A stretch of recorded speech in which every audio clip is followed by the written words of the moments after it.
Hello again, everybody. Zach Attack is here, my WWE Raw review. But tonight, Monday, April 11th, 2016, from the Staples Center in Los Angeles. For the second week in a row, Shane's winning Raw.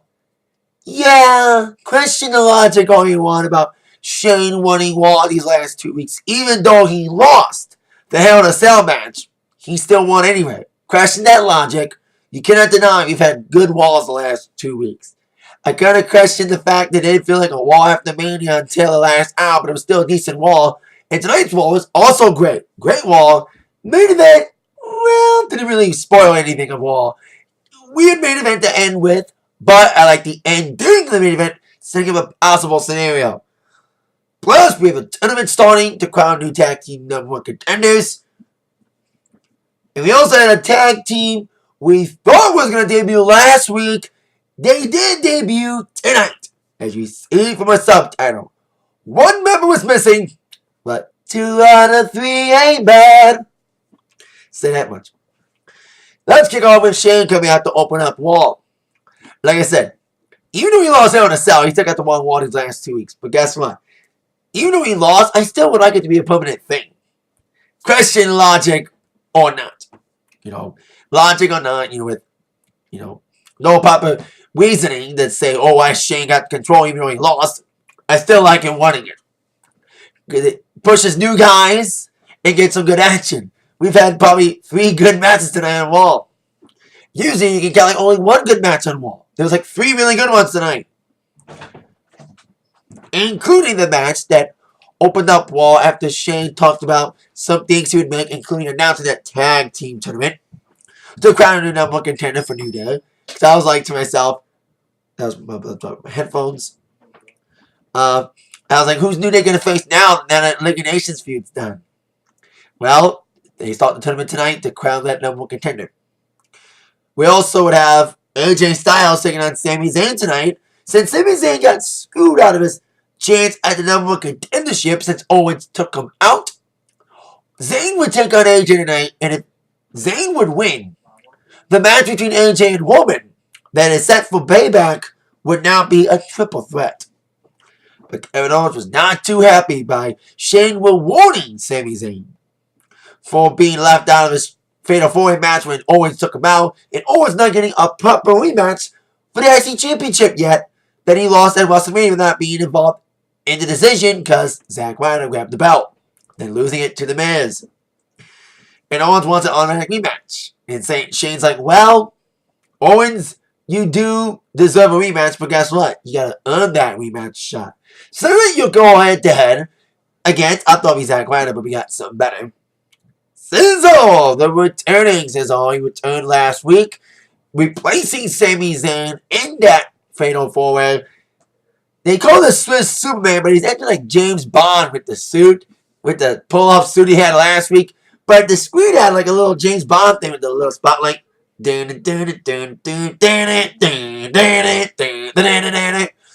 What is this? Is he Swiss Superman or Swiss James Bond? Get it right. But these two feuded over the summer of last year, including being in the unfortunate position of being the co-main event of SummerSlam before last night's Anchor, which was a fun match in itself. And this was a good match too. Really good way to open up Raw tonight. Prove that when Shane controls Raw, new people get pushed, and we get good matches for once, including this one. Great spots, great actions. Cesaro had a little stick on his shoulder that he had his torn potato cup that he got surgery removed. Basically, putting stickers on your arms is kind of stupid because it gives your opponent a bullseye, a target. And guess what? That's exactly what Owens did, targeted that injured rotator cuff. We're talking a big time. But despite being hammered by the assault on the arm by Mr. Owens, Cesaro came roaring back. Some big uppercuts. They had a little headlock, chinlock city thing with a reverse chinlock. So it's kind of a fun little spot. There's some good spots in this match with Owens delivering a frog splash at one point. That was awesome. Awesome spot from Owens. He's a big guy, but he can do some agile things, man. That's why I'm a fan of his. Ever since, I know I didn't watch it when he was in Ring of Honor, because I'm now into Ring of Honor. But seeing him in NXT, especially from his debut match in NXT, I was instantly a fan. of his ability, and of course his heel ability as well. Great white work, great charisma, great everything. And he proved it in this match. Cesaro did try to swing at one point after the frog splash that was nailed by Owens, but targeting on that web kind of made him only do a couple swings before Owens was trying to set up the upper powerbomb at one point, and also trying to set up a big splash. And he was going for the upper powerbomb after the frog splash and the failed attempt at a swing, only a few times. And as he was setting up the Papa Powerbomb, Cesaro countered it with a move of his own, leading up to the neutralizer. 1, 2, 3, victory for Cesaro. Trying to do the Cesaro move that he does. There you go. That's kind of the move. Just set up the neutralizer. This is what he does to set up the swing. That's the thing Jake Roberts did also to set up the DDT. You like this. Like a variation of that Jake Roberts did for the DDT. Anyway, fun match open up Raw. Really good action. And a sign of things to come for tonight's Raw. Well, second match, well, slow momentum down just a tiny bit. The first match of our tournament to crown the new number one contenders for the WWE World Tag Team Championship. The New Day came out to formally start the tournament, to introduce the opponents, and to say that the tournament is sponsored by, I'm laughing because this, Booty Holes is sponsoring the tournament. They make sure you ain't booty. It's kind of funny that their own fake cereal sponsoring it. That's New Day for you. They open up with that promo, which led to our first matchup, Dudley Boys against Lucha Dragons. Kind of got ruined because apparently during the break, they started the match during the break. Like some matches do on Raw, stop during break. During the break, Kalisto got injured. He landed badly on the ground. He had a big drop from one of the Dudley Boys, and he was out for the entire match. So basically, Sin Cara tried to save the match. They even botched the first 3D attempt. You know, they attempted the 3D and kind of botched it. You can hear Devon mouthing directions and Bubba Ray to kind of save that botch. They did the 3D anyway. Dudley Boys move on. We kind of knew Dudley Boys were going to win, especially you looked at the bracket and the direction they're going with. And then we can kind of tell who's going to win the matches. That Enzo and Cass will take on the Raw Villains on SmackDown. And they're in the same part of the bracket with the Dudley Boys. Dudley Boys will face the winner of Enzo and Cass and Raw Villains. I think we can guess who's going to win that one. Especially after that, we did see Enzo and Cass come out to deliver another great promo on the Dudleys. Great interaction.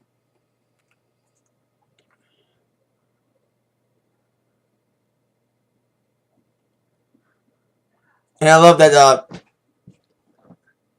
Enzo called Devon Devin. And he also said that when the Dudley Boys say, like, we're the reason why you're here. And Enzo's like, well, the reason why I'm here is not because of you, because my mom and daddy came together. How you do? Enzo's got some great promo, and even Cass got some good ones in, too, leading up to, of course, SAWFT Soft. So we're probably going to see Dudley's and Enzo and Cass fight. I thought it was going to be a match in Payback, but I think Enzo and Cass will probably face them in the semifinals, which is the direction we're thinking they're going to go with. Because Enzo and Cass take on not the Raw Villains, but the Ascension. Man, I'm like, fuck. I don't mind Enzo and Cass taking on... Like, if Enzo and Cass were taking on any other team in the tournament, I wouldn't mind them taking on the Raw Villains, at least give Ascension some sort of chance. But putting Enzo and Cass against Ascension automatically claims that the Enzo and Cass are going to win. It's automatically saying it. So, damn. Ascension needs to be built up so bad, man. I don't think they're ever going to recover from that bad booking last year. So, there you go. On with the next 7. Roman Reigns coming out, talking about the... And got booed out the fucking building. It was a good crowd tonight, for the most part, till the main event. Well, in the co-main. Main event, then was the crowd till the end. But Roman got booed out the building again. Once again, he's saying that I'm not a good guy, I'm not a bad guy. I'm the guy. And tonight, Sami Zayn will take on AJ Styles to save my match and Payback's one-on-one or triple threat. It don't matter, boys. You never had this belt yet. You're great competitors, but you're not me. Starting the heel turn. They got to turn them heel. But this is the same company that don't have the balls to turn John Cena heel. They don't turn John Cena heel. Why would they want to turn Reigns heel? But they have to in this case. So then as Reigns was talking about the implications of the match coming up, we saw the League of Nations coming out. Feeling upset that they were left out of the number one contendership match. Because it's down to 3. They took out Barrett, Sheamus, Rusev, and Del Rio now. So as they were about to attack Woman, I was like, it'd be weird to see the Woman get help from the Wyatts. Because Wyatts, of course, as you know, attacked the League of Nations last week, starting a feud. Now, I was like, of all moments to come out to attack League of Nations, it'd be kind of weird for them to come out to help, especially Roman Reigns, a man that Bray Wyatt feuded with last summer. Anyone but you, Woman. Anyone but you. But like that, here comes the Wyatt family coming out to beat up the League of Nations with Woman. It was weird. Weird sight to behold that Roman Reigns and Bray Wyatt would be reluctant to team up with each other. And guess what? They were put in the main event tonight against 2 members of the League of Nations. So they will be reluctantly tagged because Shane came out to make that match. So there you go. Now on to the next scenario, next matchup. In the Women's Championship, Natalya and Charlotte, stemming from last week's confrontation at the title presentation. Dr. Phil came out, questioned his involvement, but guess what? He did make some good points. I would, yes, Charlotte cheating's fine, you know. Charlotte's a heel. But guess what? I've been saying this for weeks. Charlotte does not need Ric Flair to overemphasize the cheating. You know, some may say Flair's a good part, you know, good manager, good cheating manager. You know, that's what managers are supposed to do. Help their clients cheat. But guess what? Flair's getting kind of annoying. You know, and I'm loving Flair. Who doesn't love Ric Flair? He's a fucking legend. He's a 16-time world champion. But come on, Charlotte needs to get a heel turn by herself. Stay on her own 2 feet as a heel. That's what Dr. Phil said. Now, Dr. Phil's at ringside. This match was awesome till the ending. But I've always said I'm not the biggest fan of screwy endings. But it's a screwy ending with a purpose. Good match tonight, as it was on Robot. I'm kind of glad, even though I would love to have seen a one-on-one Sasha Charlotte feud. I hope they have some for Sasha and Becky to do. While Natalya's feuding with Charlotte, especially coming up the ending of this match. Really fun match like it was on Robot. They gave enough time again tonight, like on Robot. Good action. Even Charlotte trying to do the sharpshooter at one point was kind of adding insult to injury to Natalya. Great spots, great grappling. And I'm glad first off, Dr. Phil didn't get involved in the match. But Flair got involved again. As we had some good action from these 2 great ladies. The crowd was into it. Charlotte did get locked into the sharpshooter by Natalya, especially after Charlotte did it. But Rick was trying to pull Charlotte to the rope, but he couldn't. So instead of pulling Charlotte to the rope, he pulled out the referee. That's where things going to get screwy here. As Ref got pulled out by Rick, Charlotte was tapping. The referee saw that and rang the bell. But he disqualified Charlotte. So Charlotte retains the championship. Natalya wins by DQ. Because Ref rang the bell to disqualify Charlotte for Ric Flair's involvement for pulling him out. But to see, like, I don't mind a screwy ending, but having having Charlotte tap out was like, oh, come on. Kind of a screw job finish. More like a screw job finish than a screwy finish. But as I mentioned earlier, I don't like screwy endings. I'm not the biggest fan of. Unless they're screwy endings with a purpose. And this was a screwy ending with a purpose. Even though Natalya got screwed out of the match tonight, guess what? She will get a rematch. I thought to myself, I was like, is Natalya going to win, or is it going to be a setup for a rematch? And guess what? It's a setup for a rematch. Natalya got screwed, and she had Charlotte tapping. So she does have a rightful claim to get a rematch at Payback for the Women's Championship. They gotta give it to Total Divas music, though. Come on, they're trying to rebrand it as a women's division, but you still use Total Divas music. You need to get rid of that and get rid of that show. Or at least rename it to Total Women. Not Total Divas. So there you go. Fun match, you know. Again, Rick got involved. But guess what? It was screwing in with a purpose. With Charlotte tapping, even though I thought it was a screwy job finish with her tapping on Natalya, thought she won. But guess what? It gives Natalya a claim for a rematch now. For the rematch at Payback. So there you go. Fun match. Ric Flair withstanding was still a fun match. And a great long women's match on a wall for once. It's not often you see a great women's match on Raw. And guess what? You got one tonight. You didn't get a lot of time. It was a championship match, too. On to, speaking of championships, next match in the first round of the tag team tournament, to crown the number one contenders, we have the Usos taking on the Social Job Squad. The Social Outcast. 2 members, Eve Slater and Curtis Axel. It was okay. Usos came in early, but then good teamwork. At least they made Slater and Axel look good for some parts, better than always. At least they got some good spots and, great offense and taking advantage and isolating one of the Usos in the corner, quick tags in and out. They were looking really good for one point. Some great moves on Jey Uso being trapped in the corner, and they were looking good at one point. But then they had a preeminent, premature celebration. Walking on the outside with Bo and Adam, and that premature celebration cost them, as Usos would capitalize on that with a 1-2-3 victory for the Usos, rolling up Slater to get the victory. Now, as they were celebrating, people came from the crowd. This is the walkout moment of the night. I probably wasn't the only one walking the hell out when finally, after weeks of rumors, the Bullet Club, or at least 2 of the people we want to see debut tonight on Raw. And that was Machine Gun Anderson and Luke Gallows returning to WWE. They beat up the Usos. Now, we thought Bullet Club was going to debut last week with Finn Balor involved. Now, Gallows and Anderson were backstage last week, but they weren't used. And they posted some teasers about them debuting soon on WWE television, and they were rumored to be backstage again tonight. I read that rumor, and I thought they're going to get not used again. And people thought, they might be in the tag team number 1 contenders tournament. Well, they weren't in that bracket. But they came out tonight and attacked the Usos. They debuted, and I walked the hell out, and everyone else did in LA. And probably everyone walked out when they saw it on TV. Finally, Bullet Club debuted.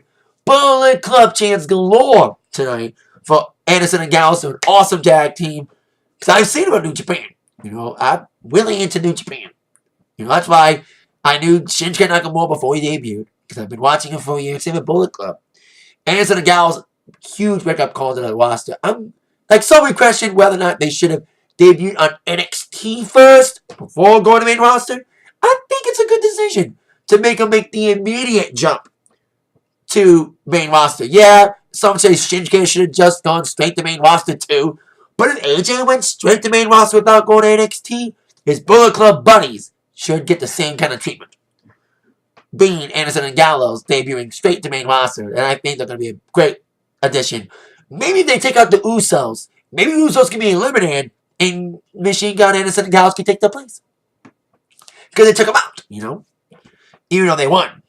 But it was still cool to finally see Bullet Club debut. No Balor, but it was still cool to see 2 out of 3 members from the Bullet Club signed to WWE debut tonight.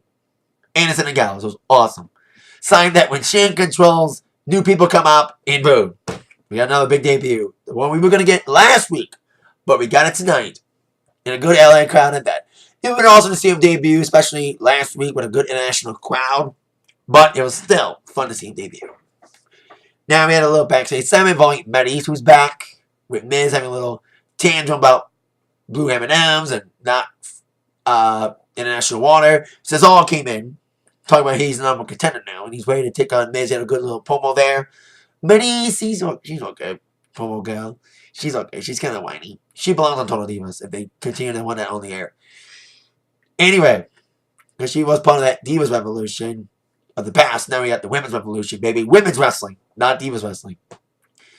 But Cesaro Miz is now official for Payback. Now, I would love to see Cesaro win IC Championship. He's a former U.S. champion. A championship that's now being diminished. Now that Kalisto's injured now, real life on storyline, what happens to the U.S. Championship now? A title is already being diminished. So, especially after the Ryback match. So, we'll see if Kalisto's seriously injured or not. Hopefully he gets better from that bump tonight he took during that match against the Dudley Boys. And hopefully he's not severe enough to strip him of the type championship. Because he has so much potential, but he's not living up to it right now with the booking and people he's facing. Needs a new opponent, but not Ryback, please. So, there you go. See what happens with that, and I would love to see Cesaro win. Of all people to split Miz, I love to see Cesaro. Get him back on track to get him to that push he had before he got injured back in November. Now on to the best match of the night of Raw. AJ Styles against Sami Zayn. When this match was signed, we were like, oh my god, this is going to be good. And guess what? It was awesome. There was a little botch moment, but didn't spoil this match. It was a terrific match. It was a grappling match. It was a technical match with some great flying spots from both guys. And both guys looked phenomenal in this match. And I thought Kevin Owens was going to get involved to screw Sami Zayn to kind of get the rivalry up on track. But Kevin Owens was kicked out of the building by Shane early in the evening. So I thought Kevin Owens was going to sneak back in. He never did. But I'm glad he never did. Because it wouldn't ruin this match. As much as I would love to have seen him screw Sami Zayn and continue their feud, guess what? I'm kind of glad because Owens would have spoiled this match. Because it was so damn good. It's kind of like Wick spoiling the match against Natalya and Charlotte. But it was still a fun match, though. So I'm glad there was no interference in this one. And that's probably why Shane storyline kicked out Kevin Owens from getting involved. And I'm glad he did it. Because it was a fun match. Great action. Great spots. Great submission attempts. Especially when AJ got the crush. The calf killer. I always call it calf killer. Not calf crusher like they call it now. And Styles even teased at one point the Styles Clash. Never nailed it. But Sami did nail one of his big moves. The Blue Thunder Bomb. He even tried to lubricate kick. There was one crazy spot near towards the end of the match. As these guys were just brawling with each other and just putting on a terrific match with some great moves. Penny leg kick from Sami's opponent AJ. Great terrific spots. The crowd was into it. But there was one spot AJ was going for a big move. He was trying to powerbomb Zayn from the top, and then Zayn powered out of it from that powerbomb and landed on the field. Like, what the hell? It's like kind of a freaky move. Setting up the Helluva kick after that. Reversal off of Styles' attempt at the powerbomb, but Styles rolled out of it. When Sami kind of woozy, he got nailed with the phenomenal forearm. And a 1-2-3 victory for AJ Styles, remaining in his match against Reigns one-on-one. I would love to have seen Zayn in there, especially really screw over Roman Reigns and guarantee ourselves a new champion if it was a triple threat. But it's kind of the right move right now for Zayn not to go forward with a championship match. He will be a champ one day if they give him the opportunity. He will get a shot at the WWE Championship. But right now, he needs a feud with Kevin Owens right now. They need a proper one-on-one match. Here's my prediction. They're going to probably maybe have a match at Payback. And they got to have another match in June at Extreme Rules. They need to have a match at Extreme Rules. I'm pissed they moved it. You know, they moved around. Extreme Rules is usually in May. And Payback's now in May instead of June. That's stupid. You know, wish Extreme Rules was still in May. Especially it would have been more better to see Owens and Zayn at that pay-per-view than Payback. Kind of a throwaway pay-per-view. And that's usually in July. They kind of switched up pay-per-views this year.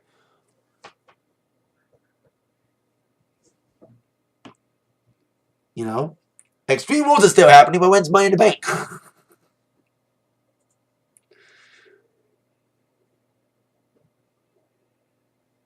You know, it's kind of interesting, but we'll see. But great match for Styles and Zayn. It was an awesome match.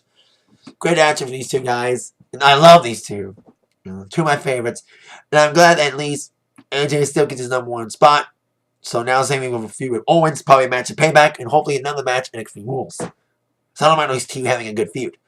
Even though it's not for a bout, it's about personal jealousy. I know Divas feud on personal jealousy, but when they do it, it's kind of petty. But these two have a story. And then NXT to connect that story too. So there you go. Fun match. Speaking of NXT, Apollo Crews would be in action. But before we get to Apollo Crews, we have Chris Jericho on his highlight wheel. Jericho came out saying, I'm going to be a special guest. Me. It's nobody but me. But then he was interrupted by Dean Ambrose, who hasn't been on Raw in 2 weeks. You know, Ambrose was on SmackDown Thursday following his loss against Brock Lesnar. He just beat Tyler Breeze in a blink and miss match, but he set up his next feud when Jericho came out after Ambrose's match. Now, from what I read, it was supposed to be Ambrose and Jericho feuding instead of Ambrose and Lesnar. But they had AJ and Jericho go on, and the feud went on too long. like the matches, but it should have been AJ somebody else. But I think Jericho and Ambrose could be a great way for Ambrose to rebound from Lesnar. He should have won against Lesnar in people's eyes, including mine. And now Lesnar won't be back till probably SummerSlam the feud against Wyatt. If Wyatt's still, he's trying to be a babyface now. So we'll see how that goes when Lesnar returns eventually in a few months to set up that possible feud. They were supposed to get at Mania until they changed everything around and have Ambrose and Lesnar and AJ and Jericho instead of Jericho, Ambrose, and Lesnar and Wyatt. So Ambrose came out doing his highlight wheel. He kind of hijacked the highlight wheel like he should have hijacked WrestleMania. He became world champion against Triple H, the Roman Reigns being of the main event. He couldn't hijack Mania, but he could hijack Jericho's highlight wheel. He had a little fake plant because Jericho had a plant too. He put a little makeshift Ambrose Asylum sign. It was kind of a fun sketch. Better than the Dr. Phil involvement tonight. Dr. Phil was there for no reason. Because he's got no reason. Because he got no reason. I know the song from the Boomtown where it says, I don't like Mondays, but I do like Mondays. Whoa! Come on. And when football's on too. So Ambrose and Jericho had a good interaction. I think it could be interesting. Because these two are great talkers. And they could do a feud together. They focus on it. Especially Jericho being a great heel. And always has been a great heel. He's the best at what he does. And that's being a great heel. Good wrestler too. And good mic guy. And Ambrose laid him out with the dirty deeds. So we could probably see these two at Payback in Chicago. That match probably made in a couple weeks. So there you go. Nice little skit. And I hope Ambrose wins. But man, Jericho go over AJ at Mania. I don't think Jericho should go over Ambrose. Ambrose does not need 2 losses in a row. He needs this win to kind of get back some sort of momentum after that Lesnar match. Especially how underwhelming it was. They had a hype with him and the weapons. You never get to fucking use them properly in that match. There was no epic spots. That match kind of underwhelmed. That hurt Mania. Because there was 2 matches that were supposed to be good. And they kind of underwhelmed. That was Lesnar and Ambrose and Taker Shane. The epic fall withstanding. Because there was 5 matches in that Mania card that would have saved the card. 3 of them lived up to being good. There was Jericho and AJ, the ladder match, and the best match of the night, the women's match. With Sasha, Becky, and Charlotte. So now on to our next affair, Apollo Crews. Debuting last week. Now he's up against Adam Rose tonight. It's kind of weird to see Apollo gets his instant move up to roster. It hasn't anything significant on NXT. Besides feuding with Balor, he never got a championship shot. So it's kind of weird to see him instantly move up. I thought it was like a showcase thing. But now it's a full-time thing. Apollo's on the main roster. He got not much reaction from LA. Then Andrew Cass got a bigger pop than Apollo did. Bullet Club got a bigger pop than Apollo. But Apollo did well in the little squash match against Adam Rose. He does have good charisma and great ability in that ring. That $1 billion smile says it all. But it's kind of interesting to see him just instantly push up to the roster with no build. You just saw a surprise on Raw. Like Apollo Crews is next. Like, what? Like a little surprise. So we saw him wrestle again tonight, but we didn't see Baron Corbin tonight. But hey, we had a little package on him. I like him being on the main roster. He hasn't got a championship, but he's improving the ring, and he's improving the mic. And I've called him a woman clone, but not anymore. Woman's his own clone. Speaking of woman, he was main event. I was like, oh boy. I think Zayn and AJ should have been main event because they would have ended Raw on a good note. But then we have Wyatt and Woman being reluctant partners against League of Nations members Sheamus and Rusev. I knew when that match was made and it became main event, I was like, So there you go. There you go with that. But main event, it was okay. It was kind of a weird way to end Raw. Because I think they should have had AJ and Zayn in it. They want change, let them have main event. I have fucking Woman. Oh, he's the champ. He deserves a main event. Zayn did like he did at TakeOver. Stole the show. And he and AJ kind of stole Raw tonight. If you can think of a match that steals a Raw, that's what that one did. Main event was okay. Woman and Bray didn't get along in the beginning. Blind tags, little reluctant partners. Because they feuded against each other. Last summer, it was kind of weird to see them not just team up in that segment against League of Nations. It's kind of weird and interesting to see them teaming up together. So, but hey, they got a common enemy. So Bray got in, got some good punches, and then Woman got in, blind tag, booed out the building again. And whenever he got beat up by League of Nations, especially at one point when he was being isolated by Sheamus and all that stuff. Because Bray got isolated, but then he got the tag into Reigns. And Reigns was trying to go for some big moves. They got nailed in a post. And Sheamus went then beat to the boundary. The wheel came in, isolated Reigns with the big stomps and stuff. Attempted a big knee stomp. And he counted out of it. And every time he got beat up, you cheer for him being beat up. And when Bray came in, cheered more than Reigns did. And he got the hot tag after Reigns got isolated. And he teased his Abigail at one point, but he got counted out of it. Cut the big moves in. After being caught up at one point, but he got the tag and eventually going for Abigail, but then Del Rio reversed it. Went for a big move. And then Russo got involved in the match. Kind of distracting Wyatt and having Del Rio capitalize on it, but then the remaining Wyatt members, Rowan and Strowman, came out and beat up on Rusev. And with that distraction, Del Rio was distracted by that, and Bray Wyatt capitalized with the Sister Abigail in the 1-2-3 victory for Bray Wyatt and Roman, with Roman spearing Sheamus as he was trying to break the count. I'm actually glad that Bray Wyatt won for his team. If they would have had Roman Reigns win for his team tonight, that would have been the wrong way to end Raw. You know what I mean? Make Roman look strong. But I'm glad they had Wyatt win, because at least they cheered for the person who won. Because if Reigns would have won, they would have booed it. You would have booed out the night. Make you think some international fans made it to LA as well. So there you go. But then at the end of the match kind of made up for that lackluster. It was okay, man. It was okay. Sami and AJ should have been main event, but the ending set up something better. We may still get a triple threat. If we're not going to get a triple threat between AJ, Zayn, and Roman, maybe we can see Bray Wyatt being added into the mix. He stared down Roman at the end of the wall, setting up something. But we saw him setting up, like staring at Triple H one week, and it's led up to nothing.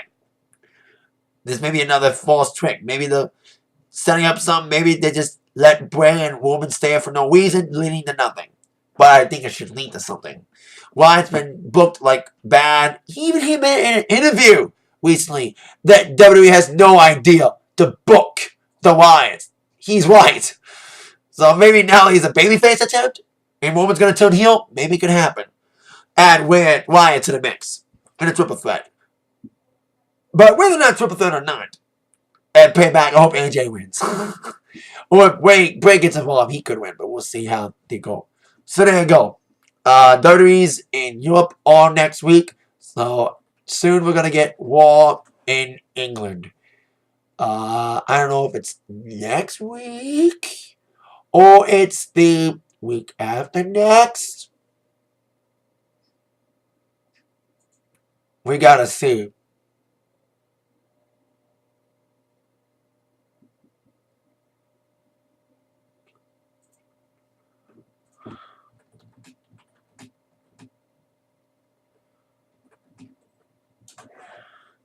Where is it? Is it?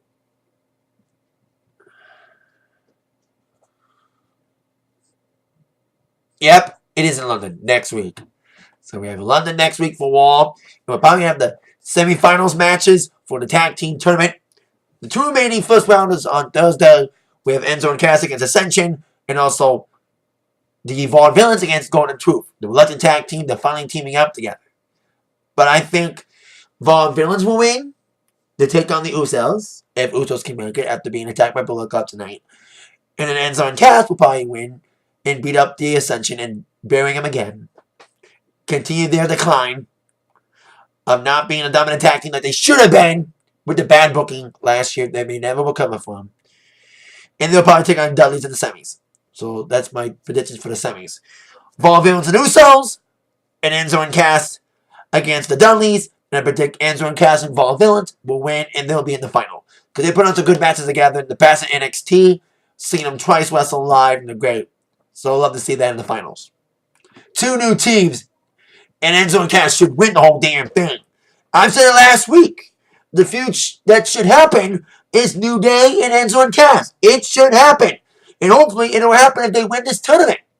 New Day needs a good opponent, and guess what? Even though New Day's a face, and Enzo and Cass are faces too, guess what? They'll be good interaction with each other. Because they have great mic skills. Especially, can you imagine Xavier and Enzo going head-to-head in a mic battle? It'd be awesome. Hopefully, that's going to happen. We thought it would happen at Fastlane, but hey, we thought Enzo and Cass would debut at Fastlane to feud against New Day and Mania, but guess what? Hopefully, they will feud eventually.